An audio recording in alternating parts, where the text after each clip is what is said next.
परब्रह्म ईश्वर ने पूरी सृष्टि की रचना केवल एक प्रहर में कर दी थी, किंतु जब उन्होंने स्त्री को बनाया तो उन्हीं परमेश्वर को पूरे 7 दिन और 7 रातें लग गईं, क्योंकि उन्हें स्त्री के व्यक्तित्व में मां बनने की अद्भुत क्षमता का निर्माण करना था, जो अपने तन को असहनीय पीड़ा देकर उसमें से एक नए जीव को जन्म देती है, जो अपने रक्त को दूध बनाकर अपनी संतान का पोषण करती है। वो एक मां ही होती है।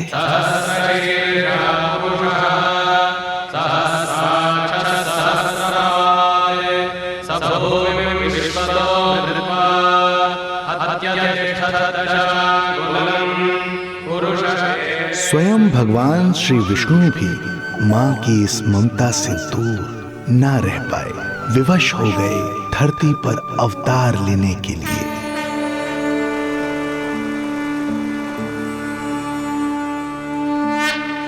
शांताकारं भुजगशयनं पद्मनाभं सुरेशं विश्वाधारं गगनसदृशं मेघवर्णं शुभांगं लक्ष्मीकान्तं कमलनयनं योगी वीरध्यानगम्यं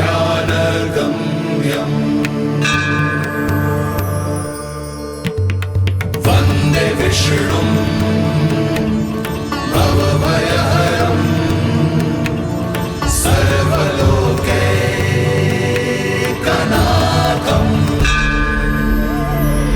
वन्दे विष्णुं भवभयहरं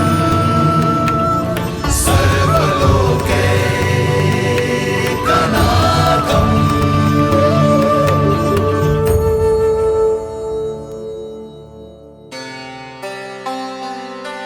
प्रणाम प्रभु। प्रणाम प्रणाम माता।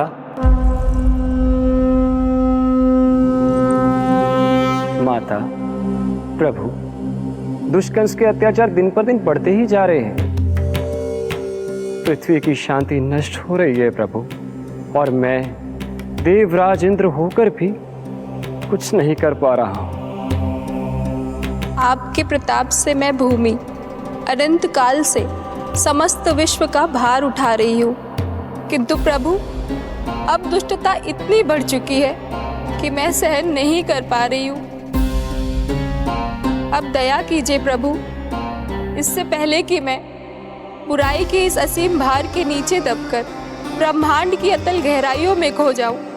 मेरी सहायता कीजिए प्रभु। आंखें खोलिए प्रभु, आंखें खोलिए।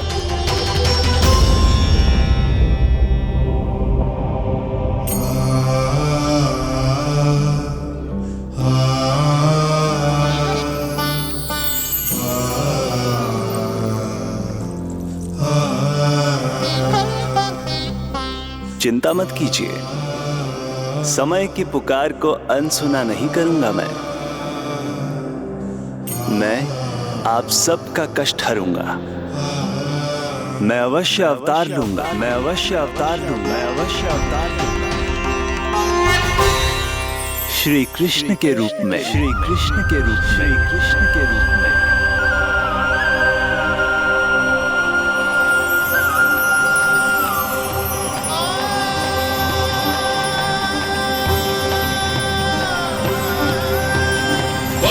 वसुदेवसुतं देवं कंसचाणूरमर्दनम्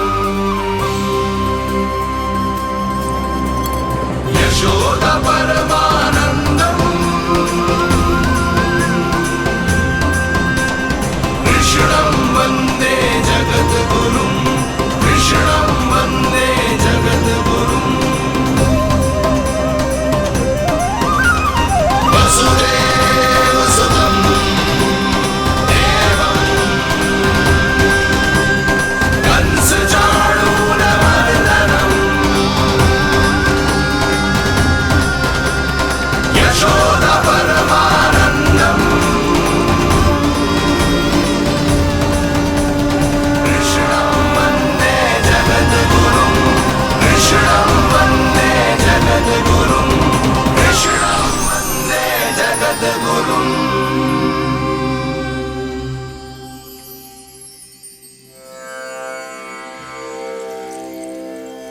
कंस का वध करूंगा। ऐसी परिस्थितियां उत्पन्न करूंगा जिनके कारण इस काल का सबसे बड़ा युद्ध होगा। कुरुक्षेत्र के मैदान में मैं सभी अत्याचारियों को एक साथ समाप्त करूंगा और इस प्रकार मैं भूमि देवी का भार अवश्य हल्का करूंगा। मैं धन्य हुई प्रभु। हम धन्य हुए प्रभु। किंतु ये सब मेरे अगले अवतार के प्रमुख कारण नहीं है। तो फिर प्रभु? मेरे अगले अवतार का सर्वप्रथम और सर्व प्रमुख कारण है मां के अलौकिक प्रेम का अनुभव करना। मैं मां की ममता के सभी रूपों का आनंद लेना चाहता हूं।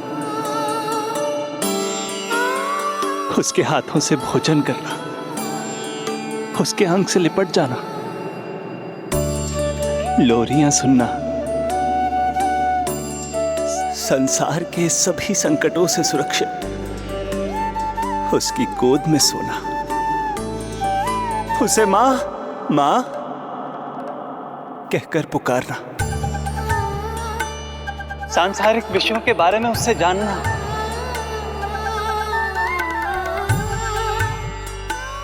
और फिर कोई शैतानी कर उसके आगे आगे भागना,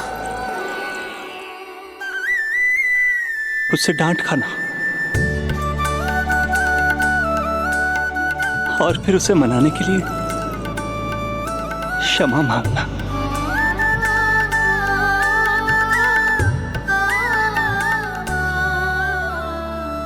कितना आनंद आएगा जब वो मुझे दंड देने के लिए मेरे पीछे पीछे दौड़ेगी और मैं उस डर से सभी दिशाओं में भागता फिरूंगा। और फिर जब वो थककर हाँफते हाँफते रुक जाएगी तो मैं स्वयं उसके पास जाऊंगा, उसकी ममता भरी गोद में समा जाऊंगा।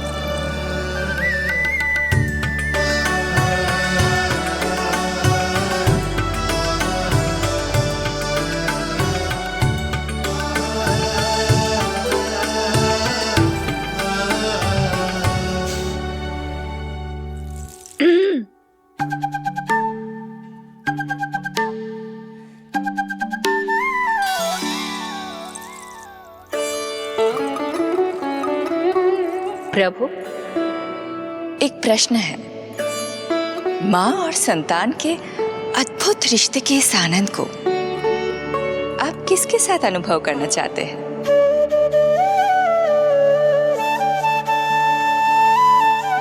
प्रभु, कौन है वो सौभाग्यशाली महिला जिन्हें आपने अपनी माँ के रूप में चुना है? वो महिला है यशोदा।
यशोदा आ जाएगो। आपके जैसा बड़ा ना है कि रास्ता ढूंढते हुए अपने आप घर लौट आएगो। बस 6 महीने का बालक है, अबोध है। हे नारायण, क्षमा करना, अपने पति देव से ऊंची स्वर में बात कर ली मैंने।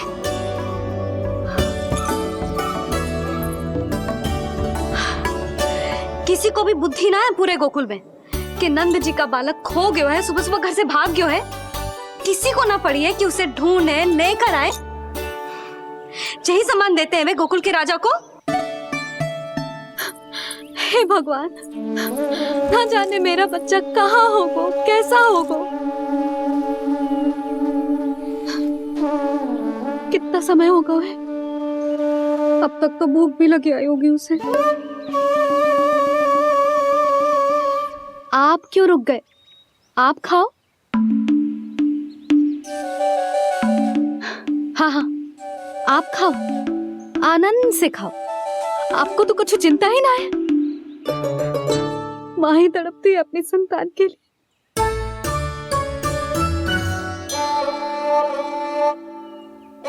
अब क्या खाली पेट काम पे जानो है? क्या कहेंगे सब कि यशोदा अपने पति को भूखा रखे? ना ना, आप खाओ, खाओ ना।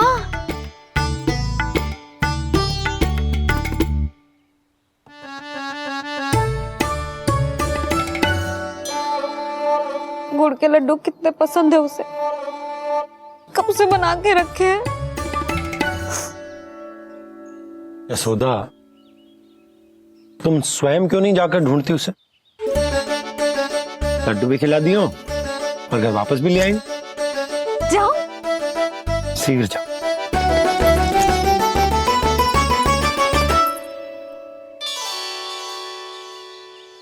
किंतु आप तो खाना खा रहे हो ना पति थे। वही तो, मैं खाना खा रहा हूं, परंतु वो भूखा है। तुम जाओ।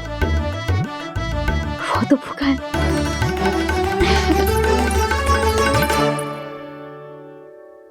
ये बनेगी श्री हरि के अगले अवतार की माँ।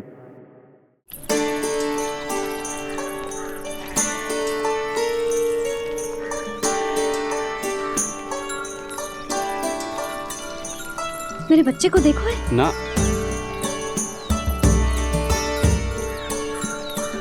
काकी, मेरे बच्चे को देखो है। नहीं नहीं,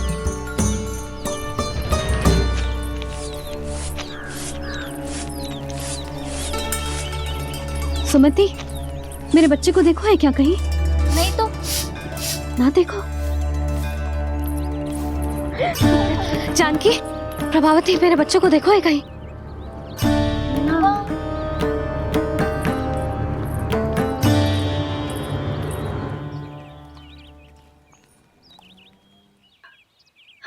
कहाँ है तू? देख, तेरी मैया कितनी चिंतित हो रही है, और तू है कि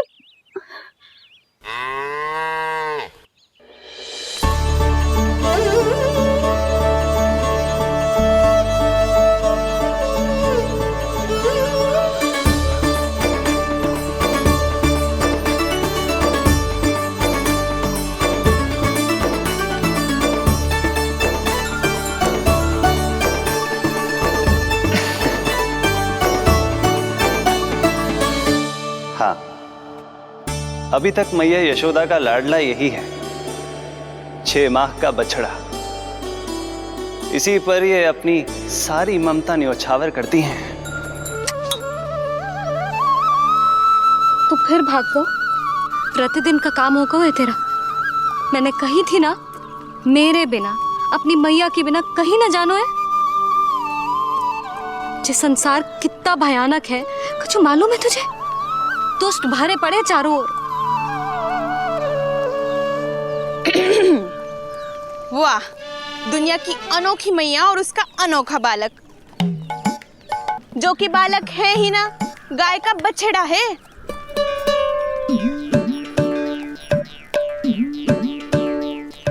सुलक्षणा, तुम्हारी जे दशा कौन ने की? और कौन ने?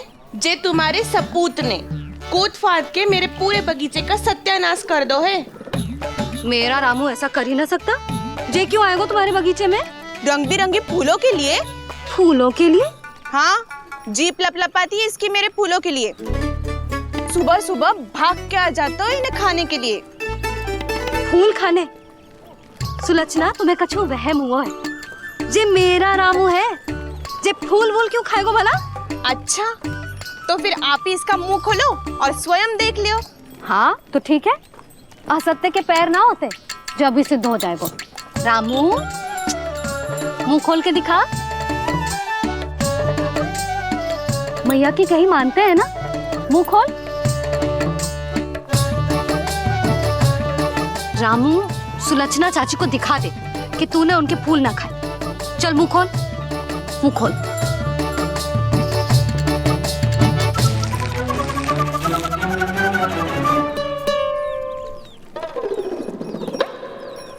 हाँ हाँ देख लो, इसने कुछ ना खाया है। हाँ हम चल रहे हैं। अरे पर मुझे भी तो देख लेने दो। सुलक्षणा, मैं नंद देव की पत्नी हूँ, तुम्हें क्या लगता है मैं असत्य बोलूंगी? ना ना जशोदा जी, लेकिन आप तो सिद्ध करने वाली थी ना। हाँ? हो तो गए हो सिद्ध। चल रामू, देर हो रही।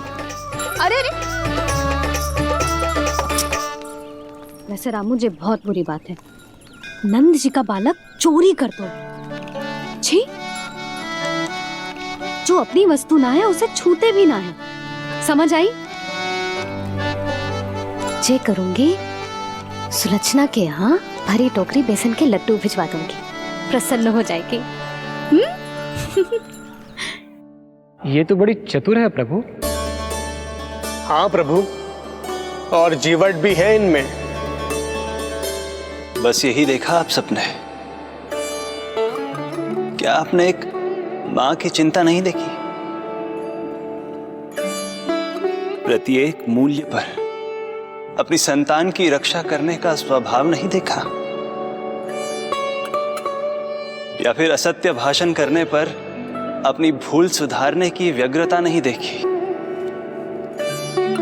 कोई बात नहीं, मैं बताता हूं यशोदा क्या है। यशोदा पवित्रता की प्रतिमूर्ति है, विश्वास का आधार सुरक्षा की भावना है, ममता का मूर्त रूप है वो, वात्सल्य की गंगा है, भावनाओं का बहता हुआ निर्झर है। यशोदा अपने आप में परिपूर्ण है। यशोदा मां है। प्रभु, मां यशोदा निश्चित ही अद्भुत है, जिनके यहाँ आप पुत्र बनकर जाना चाहते हैं, उन्हें तो असाधारण होना ही है। किंतु प्रभु, आपके दिए हुए वचन के अनुसार आपको देवी देवकी का पुत्र बनकर जाना है, तो फिर आप एक ही जन्म में दोनों माताओं के पुत्र कैसे बन सकते हैं? आपका प्रश्न उचित है इंद्रदेव। पूर्व काल में प्रजापति सुतप्पा और उनकी पत्नी प्रश्नी ने मेरी घोर तपस्या की थी। उनके आग्रह करने पर मैंने उन्हें वरदान दिया था कि जब वो देवकी और वसुदेव के रूप में पृथ्वी पर आएंगे, तब मैं उनका अष्टम पुत्र कृष्ण बनकर जन्म लूंगा। पर मैया यशोदा के वात्सल्य प्रेम ने मुझे दुविधा में डाल दिया, क्योंकि वो भी तो पिछले जन्म से ही है ना। पिछले जन्म से?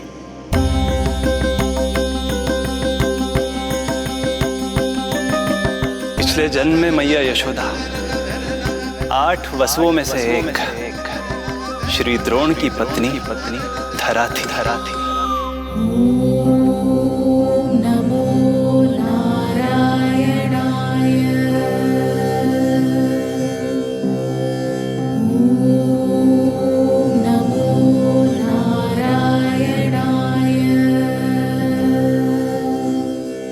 दोनों सहस्त्रों वर्षों तक निरंतर मुझे पुत्र रूप में पाने की मनोकामना के साथ घोर तपस्या करते रहे। अपने तप में वो दोनों इतने लीन थे कि प्रकृति की कोई भी शक्ति उनका ध्यान भंग नहीं कर पाई। किंतु फिर एक दिन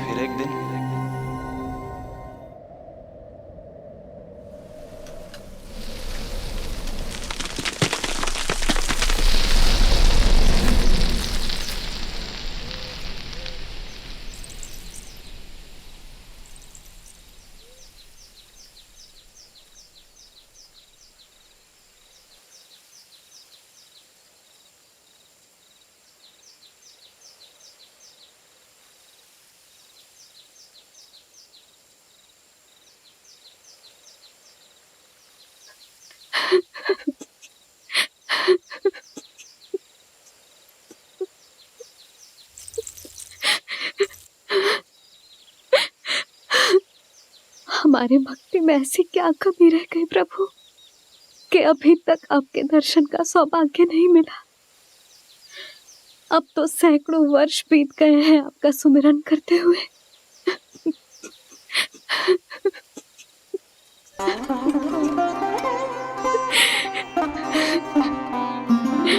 साचा सुमिरन सबसे हरि का, साचा है हरि नाम। साचा सुमिरन सबसे हरि का, साचा है हरि नाम। जिनकी कृपा से बन जाते हैं सबके बिगड़े काम, सबके बिगड़े काम। साचा सुमिरन सबसे हरि का, साचा है हरि नाम। आतुर है आंचल का उपवन, सुनने को पैजनिया छुन छुन। मधुर मधुर तुतलाती बोली, खेले संग संग आँख में चोली। मेरे मुख पे भी वे दो प्रभु, ममता भरी मुस्कान। साचा सुमिरन सबसे हरि का, साचा है हरि नाम। भक्त बिना भगवान है जैसे, माता बिन संतान के वैसे। हरि बिन मेरा जीवन सूना, भगवान लाज मेरी रख लो ना। भगवान लाज मेरी रख लो ना।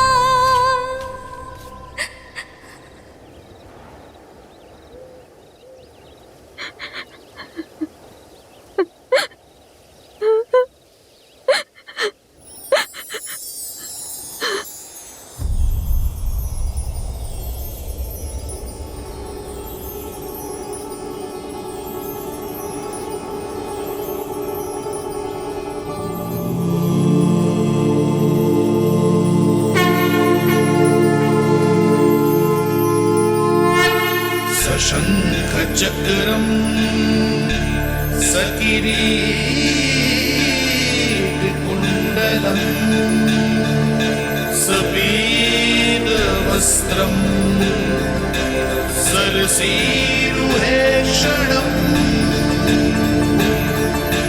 सहार वक्षस्थल शोभितास्तुभम नमामि विष्णु शिरसा चतुर्भुजम्।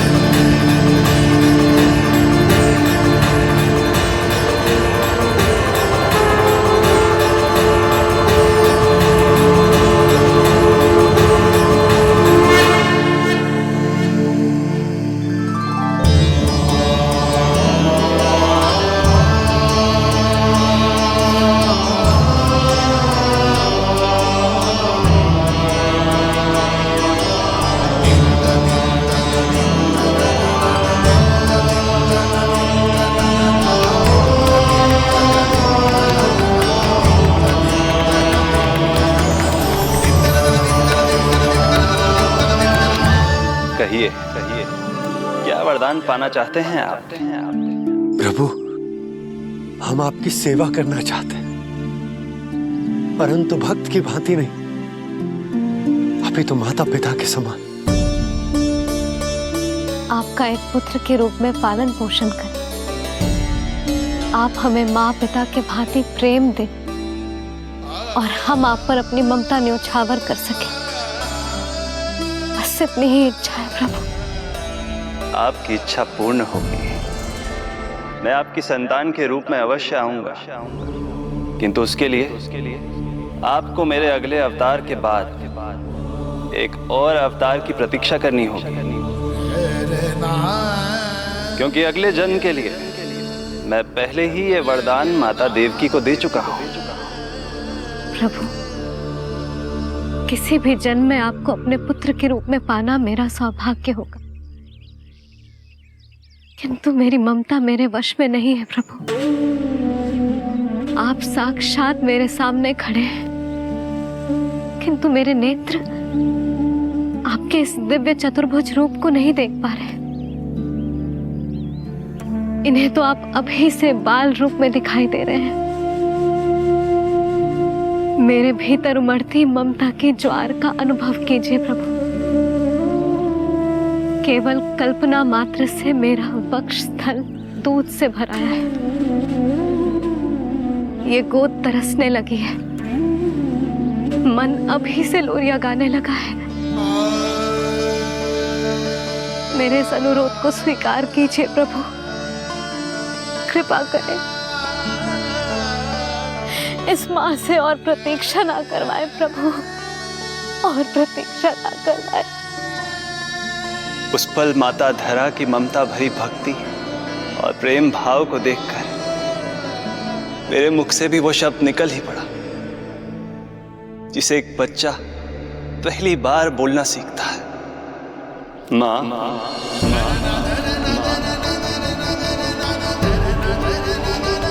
अब ये प्रतीक्षा केवल आपकी ही नहीं, मेरी भी होगी। मैं भी तरसूंगा आपका पुत्र बनने के लिए। इस समय मैं विवश हूँ, किंतु मैं आपको वचन देता हूँ, मैं आपकी संतान बनकर अवश्य आऊंगा, प्रभु,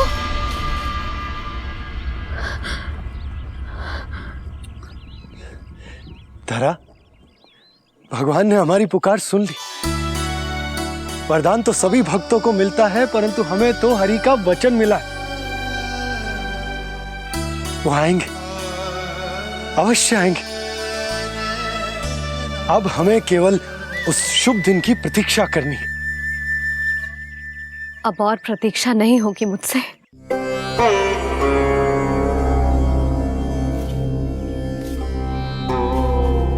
हमने सहस्त्रों वर्षों तक तपस्या की। ये समझ लो कि वो तपस्या अभी शेष नहीं। श्री हरि को अपने सामने देखकर मेरी व्याकुलता का बांध टूट गया है। 2 जन्म बहुत बड़ा समय होता है स्वामी। अपने पुत्र के रूप में हरि को गोद में खिलाने के लिए अब मैं और 2 जन्मों तक प्रतीक्षा नहीं कर सकती।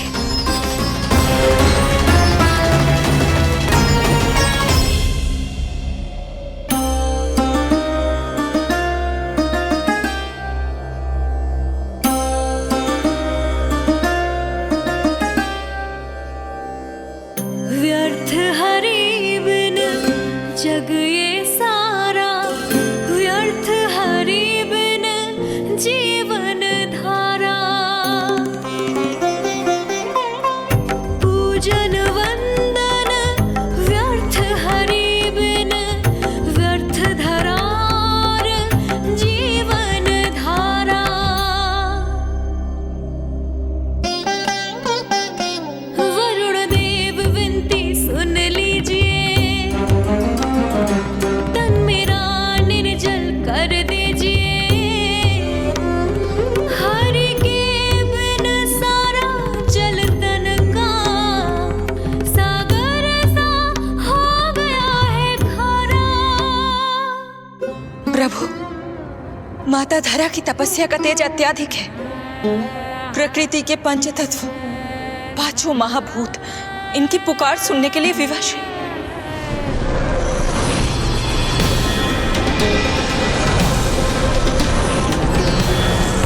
धरा, प्रिय, ये क्या कर रही हो? रुक जाओ। जठराग्नि सब दूर ये कर दो, अग्नि देव मेरे ताप को हर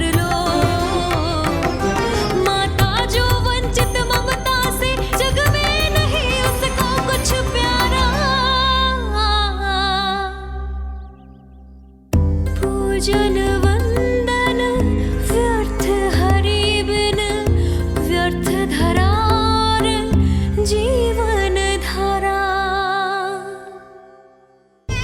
प्रभु, यदि अग्निदेव अपना अग्नि तत्व वापस ले लेंगे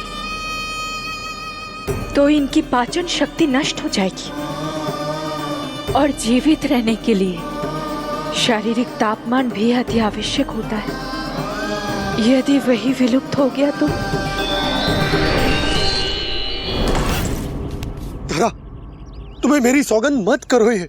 हे भूमाता आकृति दाता, मिथ्या है ये माटी का ढांचा। माटी मुक्त करो इस तन से, जब ना मिला हरि का सहारा। प्रभु, भू तत्व ही तन को भार देता है, उसके बिना ये तो पूरी तरह से ढह जाएंगी। धरा, धरा, ये क्या हो गया? बस करो अब। प्रभु, कुछ कीजिए। मैं संसार का संचालक हूं देवी। नियमों का पालन करने के लिए मैं भी बाध्य हूं। जो वचन मैं पहले ही माता देवकी को दे चुका हूं, यदि मैं चाहूं तो भी उसे तोड़ नहीं सकता।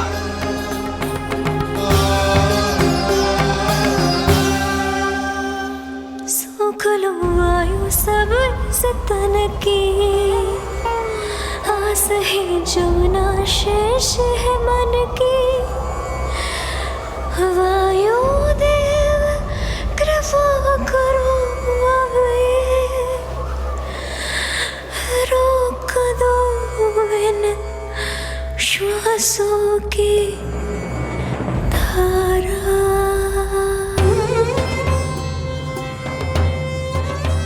प्रभु, प्राण वायु के बिना प्राणों का बचना संभव नहीं।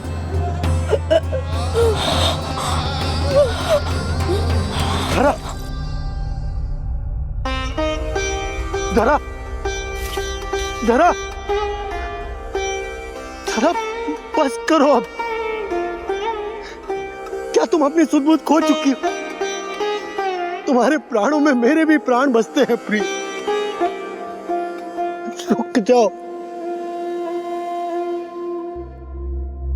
हे आकाश देव, तुमको मेरा अंतिम प्रणाम। अंतरात्मा लीन करो मेरी, लेके श्री हरि का नाम।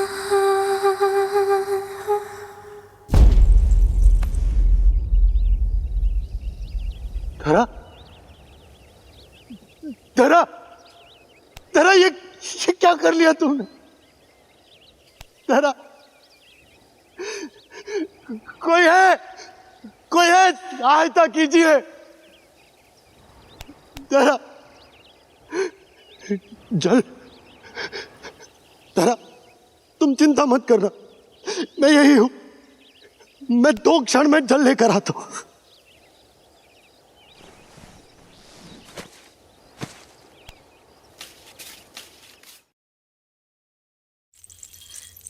प्रभु, आप नियमों से तो अवश्य बंधे हैं, परंतु आप लीलाओं के स्वामी हैं। कोई तो उपाय निकालिए। आपने इन्हें माँ कहकर पुकारा है। माँ की प्राण रक्षा पुत्र नहीं करेगा तो और कौन करेगा?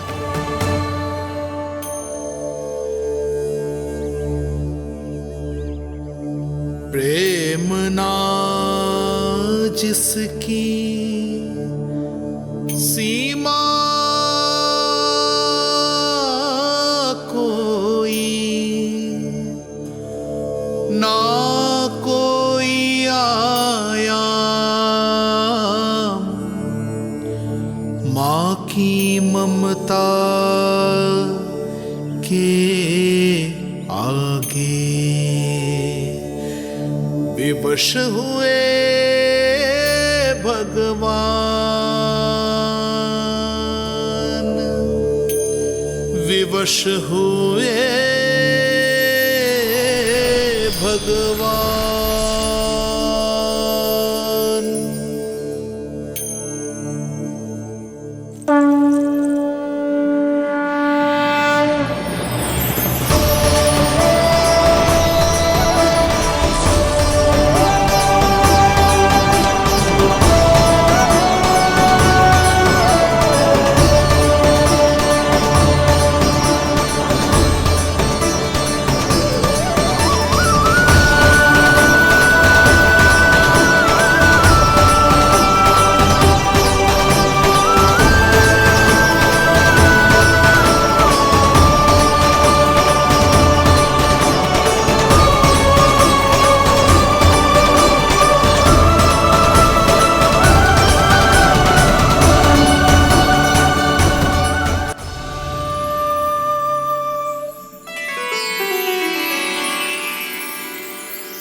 प्रभु नहीं, पुत्र कहो मां।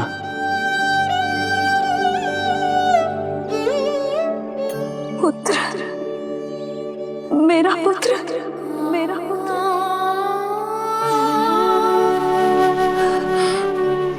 आज जैसे आपने मुझे अपनी गोद में लिटा रखा है, क्या कुछ ऐसा नहीं हो सकता कि शीघ्र ही मुझे आपको अपनी गोद में खिलाने का अवसर मिल जाए? आज तो मैं केवल मूर्छित हुई हूं, किंतु शीघ्र ही यदि मुझे आप पुत्र रूप में ना मिले तो मेरे प्राण चले जाएंगे। ऐसा ना कहो मां।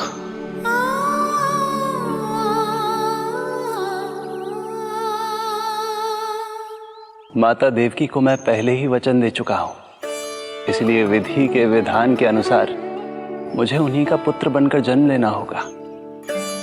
किंतु आपकी आतुरता का अनुभव करने के बाद अब मैं भी आपका स्नेह पाने से स्वयं को और वंचित नहीं रख सकता। आपने वरदान मांगा था कि आप पुत्र की भांति मेरा पालन पोषण करना चाहती हैं, इसलिए यदि आप उचित समझे तो आप अगले जन्म में ही अपनी इच्छा पूर्ण कर सकती हैं। जिस आयु में संतान को अपनी मां की ममता के आंचल की आवश्यकता सबसे अधिक होती है, उस आयु में अर्थात अपने जन्म के प्रथम दिन से 10 वर्षों तक मैं आपके साथ रहूंगा। किंतु फिर मुझे अपनी जन्म देने वाली मां माता देवकी के पास लौटना होगा। ऐसा करने से मैं उन्हें दिया वचन भी निभा पाऊंगा और आपकी ममता का सौभाग्य भी प्राप्त कर पाऊंगा। यदि आपको स्वीकार हो तो। स्वीकार है प्रभु, सहर्ष स्वीकार है। एक माँ और पुत्र का नाता केवल उसके कोख से जन्म लेने से ही नहीं बनता, ये नाता तो ममता से बनता है। और मैं अपनी ममता आप पर न्यौछावर करने के लिए आतुर हूं। यशोमती मैया के नंद लाला, यशोमती मैया के नंद लाला, यशोमती मैया के नंद लाला, यशोमती मैया के नंद लाला। तो इस प्रकार परमपिता परमेश्वर श्री हरि विष्णु एक ही जन्म में दो दो माताओं का पुत्र बनने के लिए उत्साहित भी थे और भावुक भी।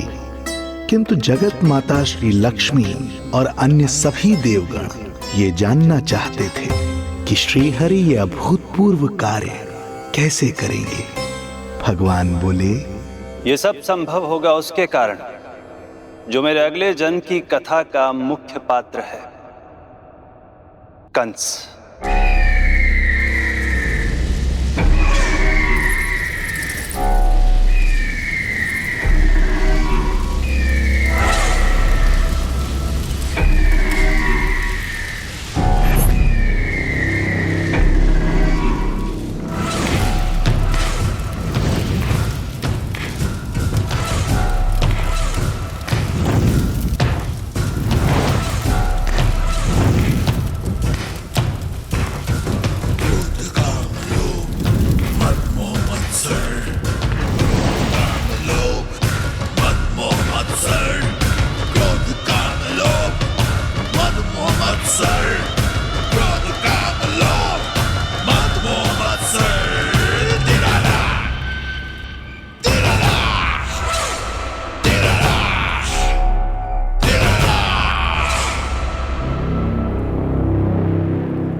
जब जीवन पर संकट हो तो अभिमान अर्थहीन होता है।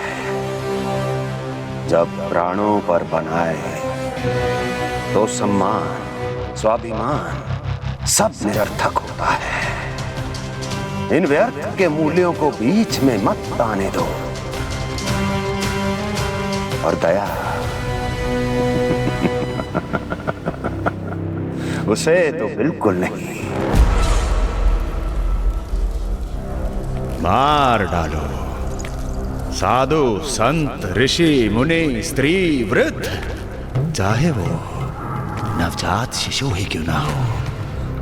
किंतु हाँ, यदि शत्रु भारी पड़ने लगे, पराजय सामने दिखाई देने लगे, तो उसी क्षण शत्रु के पैर पकड़ लो और अपने प्राणों की भिक्षा मांग लो।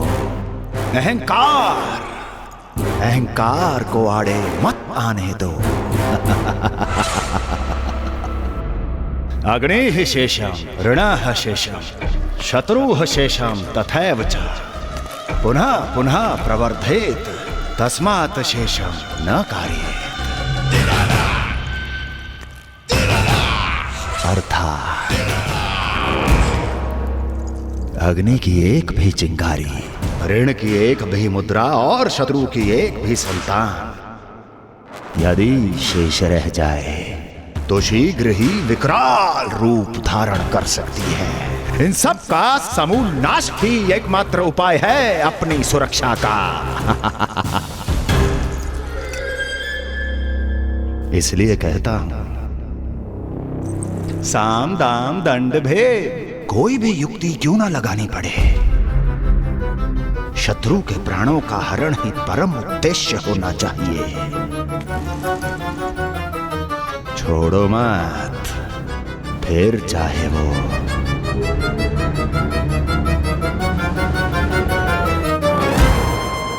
विष्णु ही क्यों ना हो।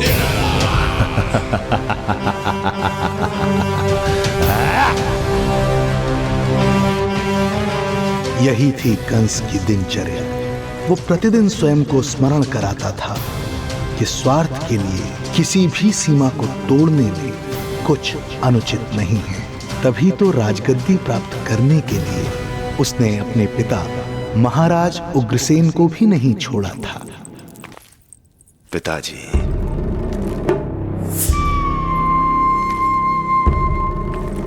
हो सके तो मुझे क्षमा कर दीजिएगा।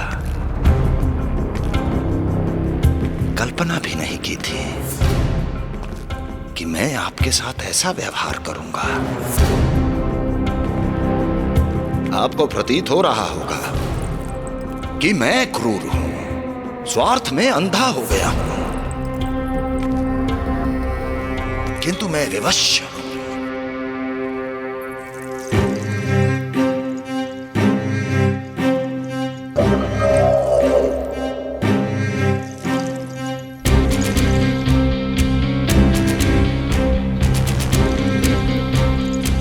आज से सत्ता का ये भार अब मुझे उठाना पड़ेगा पिताजी,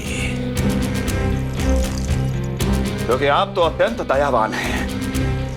अपनी आवश्यकता से अधिक प्रेम आपको अपनी प्रजा से है, किंतु मैं ऐसा नहीं।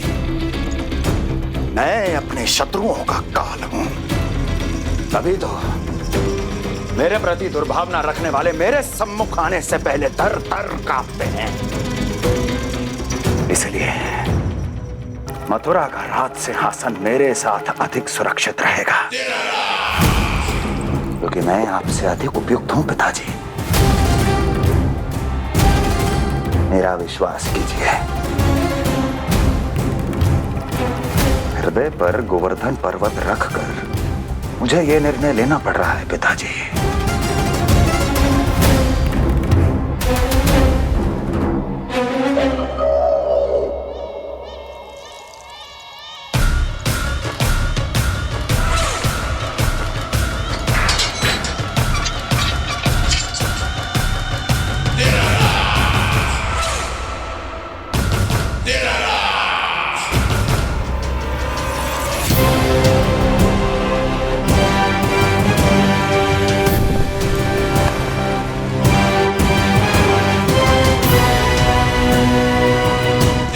चाबी यमुना में फेंक देना।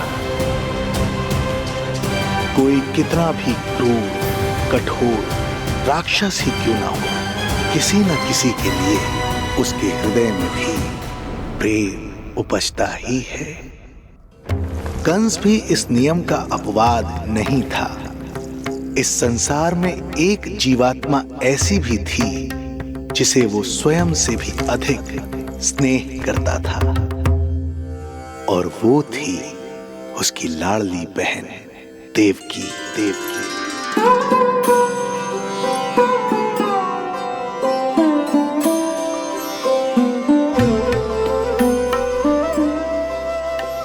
देवकी के लिए कंस एक राजा नहीं, मात्र भाई था, जो अपनी बहन की छोटी सी मुस्कुराहट के लिए आकाश पाताल एक कर सकता था।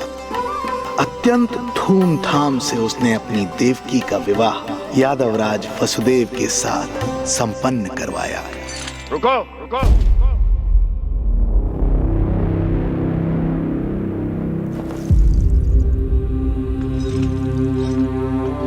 ये आप क्या कर रहे हैं? आप मथुरा नरेश हैं? नहीं कुंवर जी, आज मैं मात्र वो भाई हूं जो अपनी प्रिय बहन के साथ बस कुछ क्षण और व्यतीत करना चाहता है। कंस के हृदय में देवकी के लिए उमड़ता प्रेम का सागर तब अचानक सूख गया जब उसने ये आकाशवाणी सुनी। महापापी अत्याचारी कंस,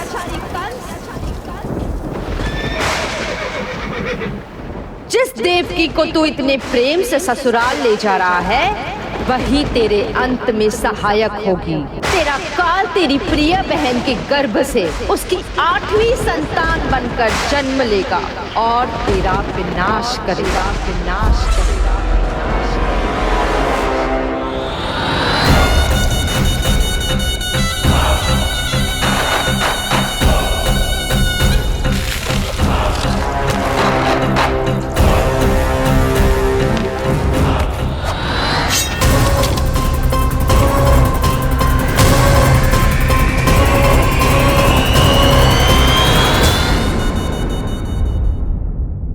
कौन है आप? मुझे आपसे भय लग रहा है। आप मेरे भैया नहीं हो सकते। सही कहा तूने। जो मेरे विनाश को जन्म दे उस कुल घातिनी से मेरा कोई संबंध नहीं। महाराज, रक्त के संबंध क्रोध की अग्नि में मत झुलसाइए। जिस बहन को आपने बचपन से आज तक इतना प्रेम दिया, क्या वो आपके विरुद्ध किसी षड्यंत्र में सहायक हो सकती है? भला हमारी संतान आपका विनाश क्यों करेगी? अपनी नवविवाहित बहन पर कृपा कीजिए महाराज। अपने पुरुषार्थ से आपने कितने असुरों को युद्ध में पराजित किया है। आज वो सब दरबारी बनकर आपकी सेवा करते हैं। ये महापराक्रमी कंस, यदि वो मायावी असुर आपको हानि नहीं पहुंचा पाए, तो ये आपकी बहन आपका क्या बिगाड़ सकती है? दया कीजिए महाराज, दया कीजिए। आप बीच में मत पड़िए कुंवर जी। सुना नहीं क्या? इसकी 8वीं संतान मेरा वध करेगी। जब मां ही नहीं बचेगी तो 8वीं संतान के जन्म का तो प्रश्न ही नहीं उठता। यदि ऐसा है तो आप मुझे मार दीजिए। जब मैं ही जीवित नहीं रहूंगा तो देवकी की संतान होने की संभावना ही समाप्त हो जाएगी। अपने बहनोई की हत्या का पाप मैं नहीं कर सकता। और बहन की हत्या का पाप कर सकते हैं? जिसे जीवन भर प्रेम दिया है उसके प्राण लेने का अधिकार है मुझे। प्रिय भैया, यदि आपको इस विषय में इतना संदेह है तो आप हमारी 8वीं संतान के प्राण ले लीजिएगा। बल्कि 8वीं संतान ही क्यों, उसका जन्म होने तक हमारी सभी संतानों का वध आप स्वयं अपने हाथों से कर लीजिए। स्वामी! हे मथुराधिपति, मेरी पत्नी को प्राण दान दे दीजिए। मैं महाराज शूरसेन का पुत्र वसुदेव आपको वचन देता हूं, अपनी 8 संतानों को जन्म लेते ही स्वयं आपके सामने प्रस्तुत करूंगा। अपनी 8 संतानों को जन्म लेते ही स्वयं आपके सामने प्रस्तुत करूंगा।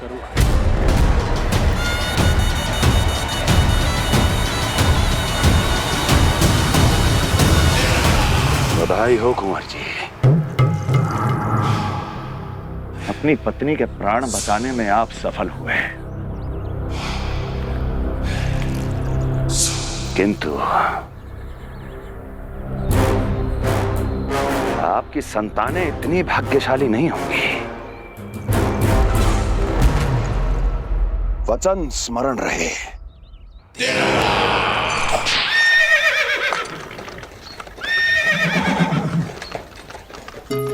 इस तरह रक्त की प्यासी कंस की तलवार की छाया में देवकी और वसुदेव का वैवाहिक जीवन प्रारंभ हुआ।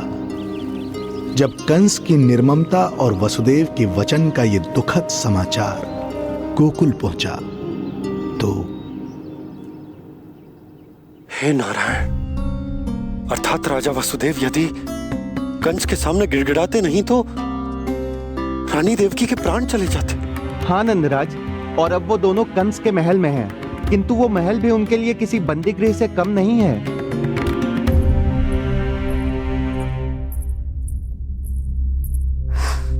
एक भाई अपनी बहन के साथ ऐसा करने की सोच भी कैसे सकता है? मेरा बस चले तो उस दुष्ट कंस को मटके में डाल के इसे घोट के रख दूं, जैसे मलाई घोट के माखन निकाला जाता है।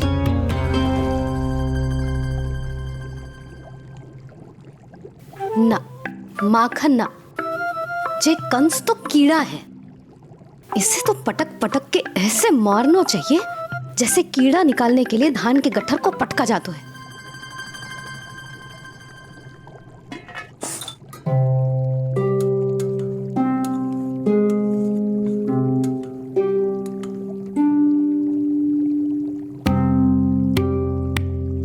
किंतु जब रोहिणी जिज्जी को पता चलेगा तो वो तो अपने आप को ही दोष देंगे, क्योंकि बालक ना होने के कारण उन्होंने ही वसुदेव जी को राजकुमारी देवकी के साथ दूसरा विवाह करने पर विवश किया था। हे ईश्वर, जिस सुख के लिए रोहिणी जिज्जी ने पत्नी जीवन का सबसे बड़ा त्याग किया था, जब उन्हें पता चलेगा कि वही सुख उस क्रूर कंस ने छीन के मटिया मेट कर दिया है, तो कितना कष्ट पहुंचेगा।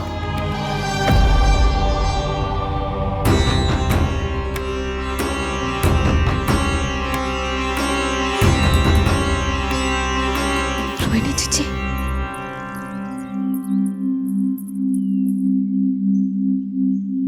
गोप नरेश, कृपया मुझे अपने भैया के पास ले चलिए। संकट के समय मुझे उनके साथ होना चाहिए।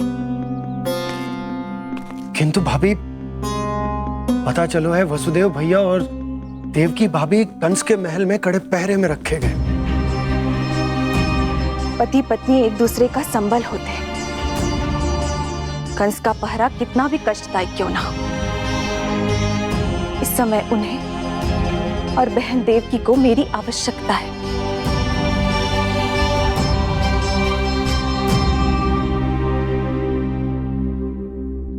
ये मेरी विवशता है कि यादव कुलदीपक होकर भी आपको इस महल में बंदियों की तरह रहना पड़ रहा है, और मैं कुछ कर भी नहीं पा रही। काश आपने मुझसे विवाह ही ना किया होता। तो क्या मैं अपने भाग्य से भाग पाता देवकी? पूर्व जन्म के कर्मों के फलस्वरूप जो हमारी नियति में लिखा है वो तो हमें भोगना ही है। श्री हरि क्या करते हैं, कब और क्यों करते हैं, ये दुख हमारे जीवन में किस उद्देश्य से आए हैं, इन रहस्यों का पता लगा पाना हम मानवों के लिए संभव नहीं है देवकी।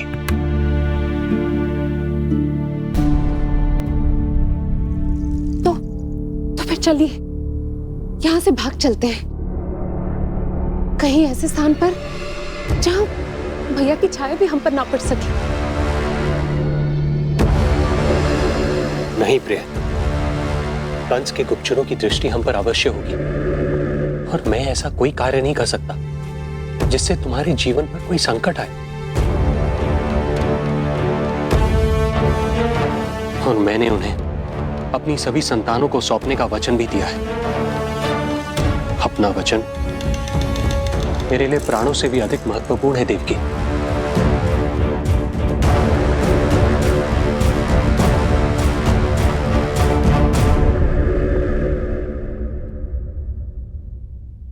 राजन, राजकुमारी, गोकुल से रानी रोहिणी और गोपराज नंद पधारे हैं।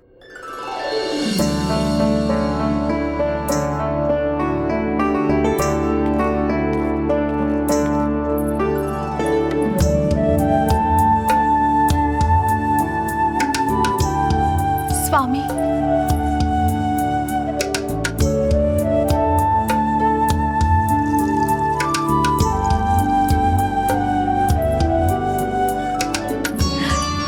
बहन, दीदी,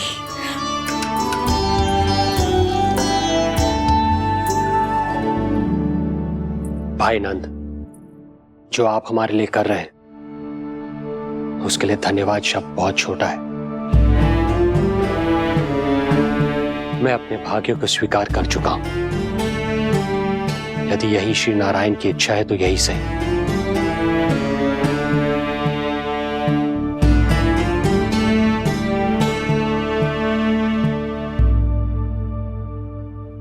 भाई नंद, इस समय मथुरा का वातावरण अनुकूल नहीं है, आपको जाना चाहिए। यशोदा भाभी भी चिंतित हो रही होंगी, उनसे कहिएगा हम यहां सुरक्षित हैं अभी तक।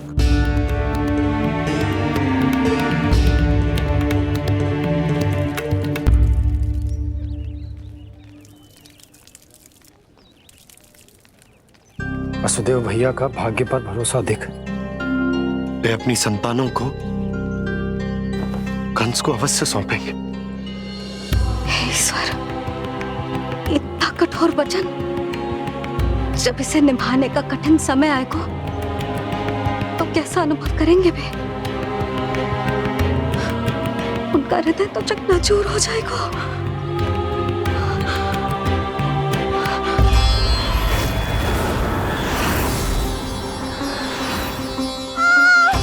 सब्र से सब ठीक हो जाएगा। देवकी, मैं महाराज शूरसेन का पुत्र वसुदेव आपको वचन देता हूं, अपनी 8 संतानों को जन्म देते ही स्वयं आपके सामने प्रस्तुत करूंगा।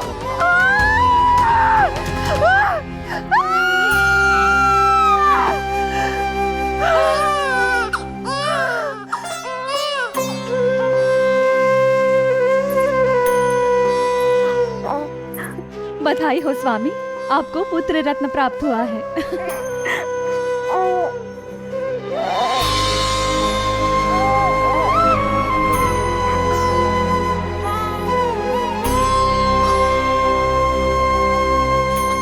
महाराज को पता चला तो क्या होगा?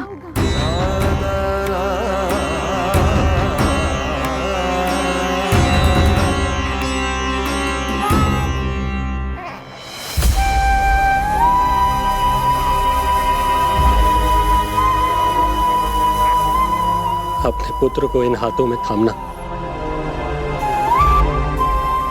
कितने वर्षों से इस पल की प्रतीक्षा कर रहा था मैं, और आज जब यह पल आया है, मेरी आंखों में दुख के आंसू हैं। एक पिता जब प्रथम बार अपनी संतान को गोद में उठाता है तो सबसे पहले यह सोचता है कि उसे क्या नाम दूं, उसका सुनहरा भविष्य कैसे सुनिश्चित करे। किंतु मैं वो भाग्यहीन पिता हूं जो अपने पुत्र का भविष्य मृत्यु के अंधकार में डुबोने जा रहा है। मैं इसे नाम देकर क्या करूंगा?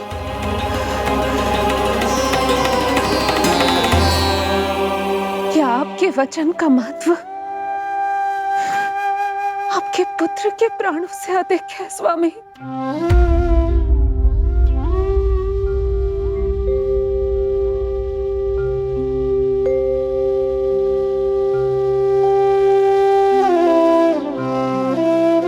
श्री नारायण का दूसरा नाम सत्य होता है देवकी। तुम ही कहो, मैं श्री नारायण से विमुख कैसे हो जाऊं? मुझे अपना वचन निभाना ही होगा। हृदय के टुकड़े टुकड़े क्यों ना हो जाए, मुझे इसे कंस तक ले जाना ही होगा।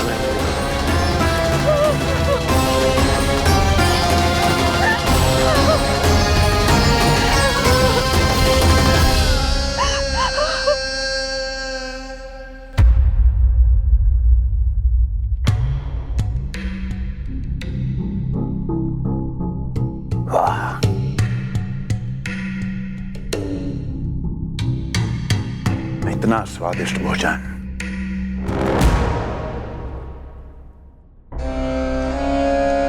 किसी विशेष इच्छा की पूर्ति के लिए मुझे सम्मोहित तो नहीं करना चाहती? मुझे पति के रूप में प्राप्त कर तो चुकी हो, अब प्राप्त करने को क्या क्या बचा है प्राप्ति? मैं प्राप्ति नहीं, अस्थि हूँ स्वामी। प्राप्ति तो छुई मुई बनकर वहां खड़ी है। आप सदैव अपने विषय में ही सोचते हैं, कभी मेरे ओर भी निहारा कीजिए, तभी तो मेरा नाम सही से स्मरण होगा आपको। मैं अपने विषय में ही सोचता हूं, तभी तो दसों दिशाओं में मेरे नाम का डंका बजता है, मेरे साम्राज्य का विस्तार होता है, तभी तो मेरा अस्तित्व है। अस्थि स्मरण रहे, तुम हो क्योंकि मैं हूं।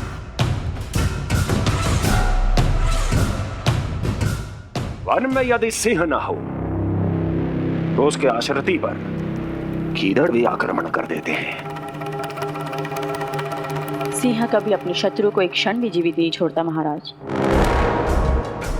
आपने तो छोड़ दिया देवकी को।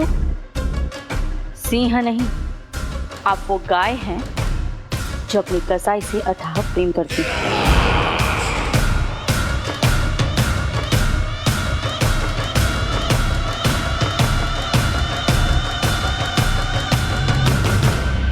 सभी संतानों को जन्म लेते ही मेरे पास लेकर आएगा, ये वचन दिया है वसुदेव ने मुझे। तो फिर आया क्यों नहीं महाराज? प्रथम शिशु का जन्म तो हो चुका है।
कुल के यादव अपना वचन मिथ्या नहीं होने देते महाराज।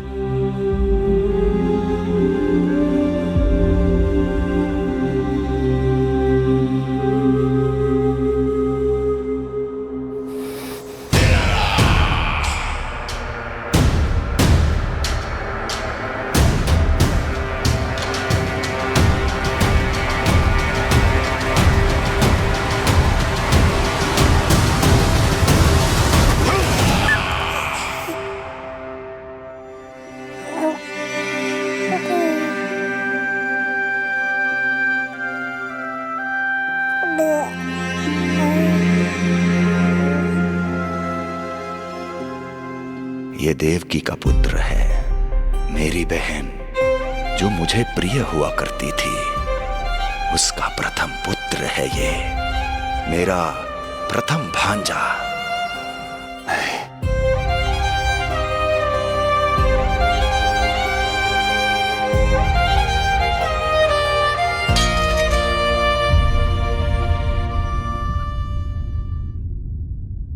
इसे वापस ले जाइए कुंवर जी।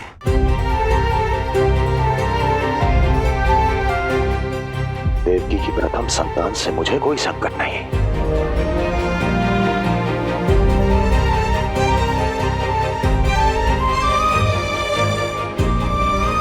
और आपको क्या लगता है कुंवर जी कि मैं कोई राक्षस हूं क्या?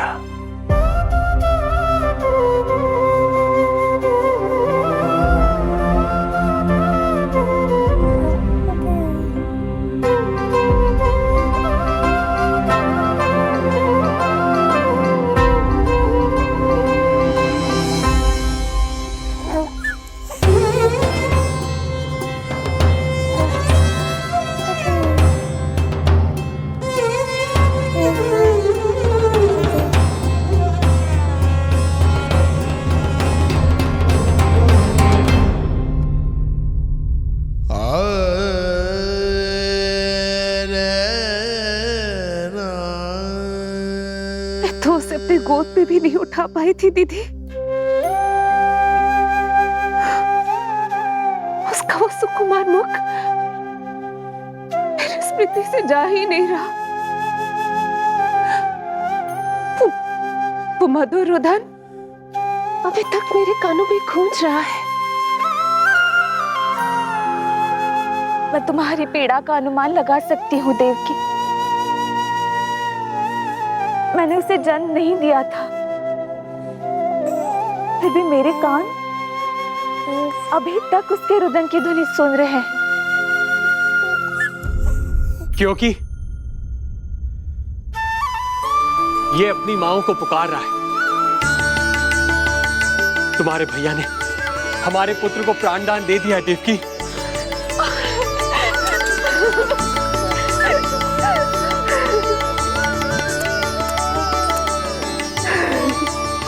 स्वामी, अब अपने पुत्र का नामकरण कीजिए। इसे ऐसा नाम दीजिए कि इसका भविष्य यश और कीर्ति से परिपूर्ण हो। कीर्तिमान कीर्तिमान होगा इसका नाम।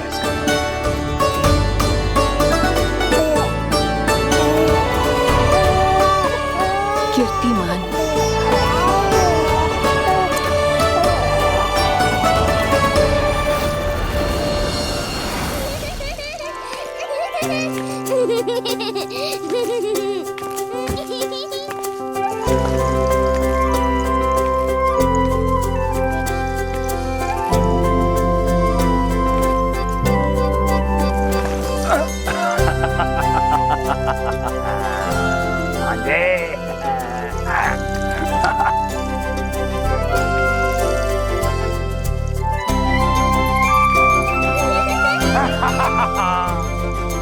भांजे भांजे, मामा से बचना असंभव है।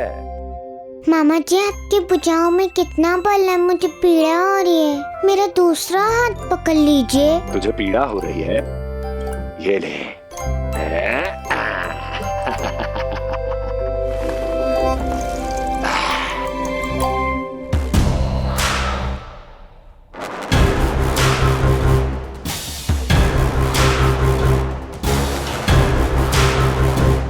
नारायण नारायण। मामा जी मूर्ख बन गए, मामा जी मूर्ख बन गए, मामा जी मूर्ख बन गए। इतना दुस्साहस। जा खेल। अब मामा जो है देवर्षि के साथ मंत्रणा करेंगे। जा खेल। क्योंकि अत्यंत महत्वपूर्ण ना हो तो देवर्षि हमारे द्वार पर आने का कष्ट नहीं उठाएंगे। कहिए देवर्षि, कैसे आना हुआ? मैं तो बस आपको ये अद्भुत कमल पुष्प भेंट करने आया था महाराज। इसे देखते ही मुझे आपका स्मरण हुआ था। मानो ये मुझे पुकार कर कह रहा हो, मुझे महाराज कंस के पास ले चलिए। इसमें तो कुछ भी विशेष नहीं है देवर्षि। इसमें 8 पंखुड़ियां हैं महाराज, और 8वीं पंखुड़ी सबसे विशेष है। यदि विश्वास न हो तो आप स्वयं गिनकर देख लीजिए। आप मेरा उपहास कर रहे हैं देवर्षि। आप गिनिए तो सही महाराज। 1 2 3 4 5 6 7 8। क्या आप निश्चित रूप से कह सकते हैं कि यही 8वीं पंखुड़ी है? विचार कीजिए महाराज। क्या आप बिना किसी शंका के कह सकते हैं कि कौन सी पंखुड़ी पहली है और कौन सी 8वीं? क्या आप पूर्ण विश्वास के साथ कह सकते हैं कि कौन प्रथम है और कौन अंतिम? फिर चाहे वो पंखुड़ी हो या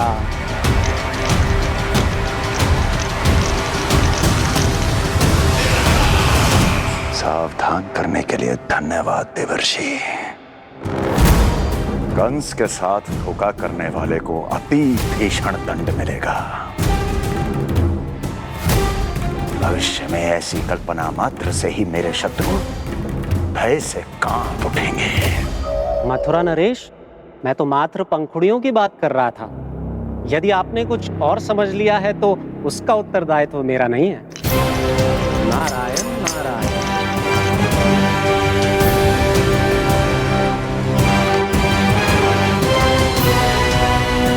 विचार कीजिए महाराज, क्या आप बिना किसी शंका के कह सकते हैं कि कौन सी पंखुड़ी पहली है और कौन सी आठवीं? क्या आप पूर्ण विश्वास के साथ कह सकते हैं कि कौन प्रथम है और कौन अंतिम? फिर चाहे वो पंखुड़ी हो या... मामा जी मूर्ख बन गए, मामा जी मूर्ख बन गए, मामा जी मूर्ख बन गए, मामा जी मूर्ख बन गए।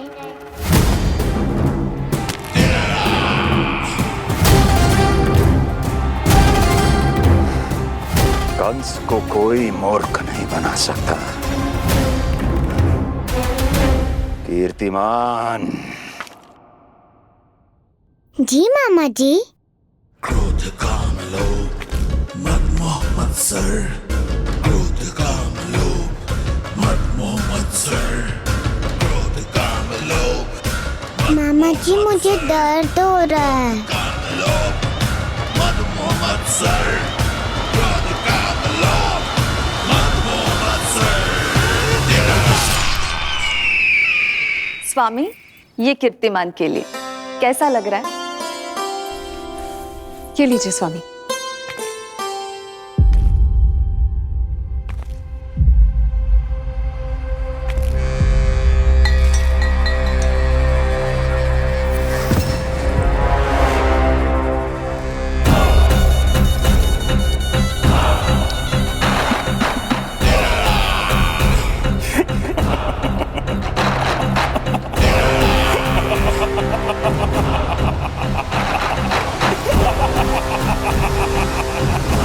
नेत्रों के सामने अपनी संतान की हत्या होते हुए देखना कितना पीड़ादायक रहा होगा ये दृश्य। किंतु प्रभु, यदि देवर्षि नारद कंस के हृदय में संदेह का बीज न बोते तो कंस ऐसा कभी नहीं करता। तो फिर उसे उकसाए ही क्यों देवर्षि ने? आप भूल गए देवराज, समस्त संसार में जो भी होता है मेरी इच्छा अनुसार ही होता है। यही प्रश्न नारद ने भी मुझसे पूछा था।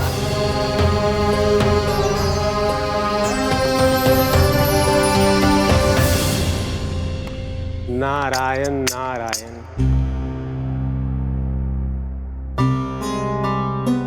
छोटे से बालक की इतनी निर्मम हत्या और माध्यम बना मैं। प्रभु, ये कैसी लीला है आपकी?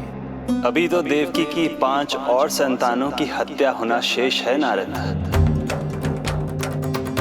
अब से कंस शिशुओं के जन्म लेते ही उनकी हत्या कर देगा। यदि जन्म के तुरंत बाद ही मृत्यु होनी है तो जन्म का लाभ ही क्या है प्रभु? यही विधि का विधान है नारद। कीर्तिमान और शेष 5 बच्चे श्रापग्रस्त हैं। जन्म के कर्मों के अनुसार अल्पायु होना उनकी नियति है। उनकी मृत्यु के बाद ही शेषनाग के अंश के रूप में बलराम और मेरे अंश के रूप में श्री कृष्ण का अवतार संभव होगा। नारायण नारायण।